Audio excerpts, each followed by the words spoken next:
Namaste, everyone. Today, I would like to discuss a situation. Why isn't a non-Indian Hindu allowed in certain temples in India? And who decides who is a Hindu? So, this is the topic. And this came about because yesterday, somebody I know who comes from the United Kingdom um, is white and is currently touring India for the first time, the southern part of India for the first time, very fond of Hinduism and embraced it, and is so keen to visit the temples only to be denied entry into one of the temples. And that came as a shock to her. And she messaged yesterday saying that she had come across a caption in one of the temples in London, which said, "There's only one religion, and that is religion of love, and we are all one as a humanity." And for her to find that, and then there is only one law, and that is law of karma, and that's perfect. And this is what she had found in one of the temples in London.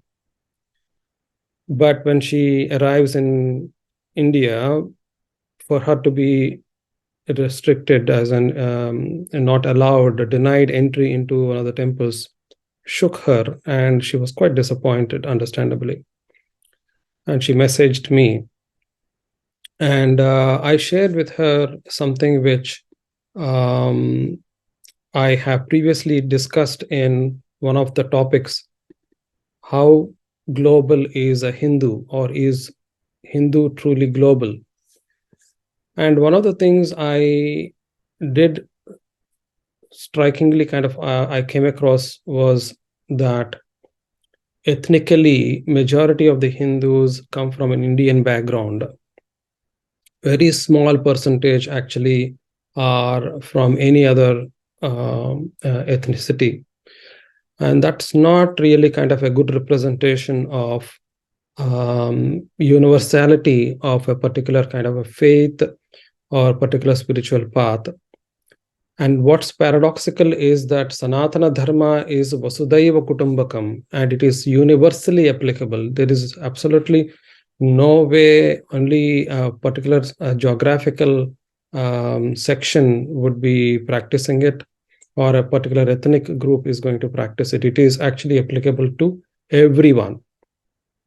So, on that basis, I did wonder if there is a selectivity, and if there is a selectivity, is it because of lack of inclusivity, or is it because of a lack of will to propagate? Because we just have, it doesn't matter whoever comes, I'm practicing it. That's okay. Whether somebody wants to practice it or not, I'm not going to propagate. Is there a lack of will to propagate, or is there actually the other way around, that rejection of people of by people of other ethnic backgrounds?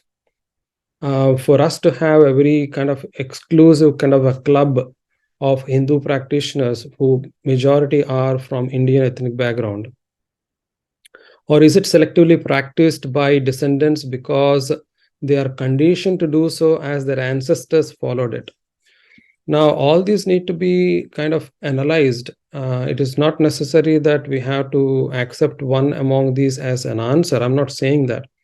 But, and definitely I'm of the opinion that we are unknowingly kind of allowing people to perceive us this way when we are not actually doing that. There's a lot of kind of misinformation going on in the world, particularly about Hindu faith. And we need to be smart enough to understand that putting boards outside the temple saying Hindus are not allowed is not really going to be of any good exercise of public perception. So we need to really work on this and make things better. I have come across a video previously of a lady who is in Vrindavan, who is a devout Hindu herself, And just because she was white, she was not allowed entry in to one of these temples in South India, and that is not great. We need to understand that nowadays Hinduism being embraced by people from various parts of the world, and I would really contest this whole idea that only Indians are supposed to be the ones who represent Hinduism. No, I think if we are truly wanting Hinduism to be, you know, worldwide, practiced worldwide, especially when Sanatana Dharma is universal, and I believe strongly that the principles of Sanatana Dharma are universal. I really think that we need to have a very good look and um, stop some of these outdated practices. I believe the such restrictions in temples have been in place because of the ancient the medieval times when there were invaders and attackers on temples and so on, which I understand, but those are outdated now. And even if there are some security threats, we need to have better screening facilities.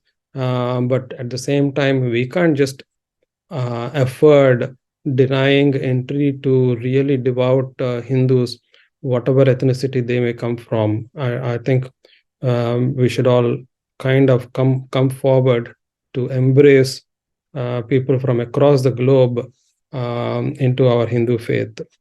Namaste.